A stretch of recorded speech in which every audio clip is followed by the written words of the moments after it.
Hey, Ashley. Well, first of all, I'm glad you're feeling better. You sounded a whole lot better. I can tell you're still congested and probably not all the way up to par, but you definitely sounded better. I felt so bad for you, that other video when you were so sick.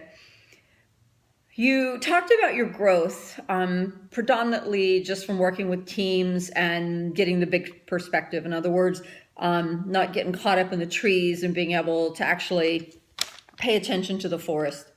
Huge forest. So that's always good. And I liked it that you said you're ready for the next step. You said that as a teacher, you actually described it as just kind of being burnout. And it is kind of a burnout. It's just you get weary of being in the same position. And so you talked about the fact that it was now time, you're ready to step into that role. And you felt that you could help others achieve what you achieved and what you were presently achieving. In other words, you were going to help them grow. And that's what leaders do. You help other people lead. You train them. So that was all great. I love that you connected your coaching plan to this growth. When you were talking about, you start talking about discipline data, and you said that sometimes that was an area that you kind of struggled with, primarily because of the fact that a lot of administrators want to keep those discipline points down. They don't want it to look bad on them. It's like a personal reflection if they have a lot of discipline. One of your colleagues talked about a program they called, I think it was called Chill Out.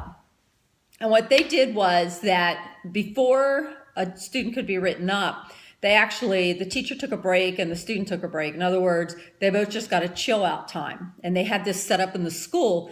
And it was a quick, very invasive. The student went somewhere for 5 minutes and then comes back to class. The teacher's blood pressure has now dropped, and so is the student's. And then you can see if you actually have a discipline problem or not. Sometimes there's just personality clashes. Sometimes people are angry about different things. And if you have 5 minutes to cool down, plus that doesn't necessarily prevent the student from still getting back into the classroom and being part of instruction. It's better than a student missing entire day because they got kicked out.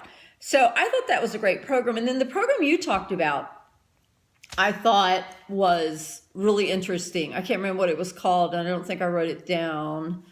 But anyway, the training that you went to, I thought that was nice, where the student actually talks about why they got in trouble, and because you're trying to get students to self-actualize. You're trying to get them to take this information and process it into something that makes sense so they won't do it again.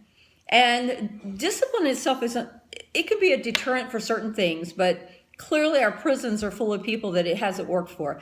And not that I'm comparing students to prison, but it's just punitive efforts don't always reward us in the way that we think we're going to. It doesn't change behaviors. We have to find other ways. And I love what you were talking about, where the student talks it out and what caused this and why did I feel like this and all that. I mean, there still has to be some kind of punishment to it.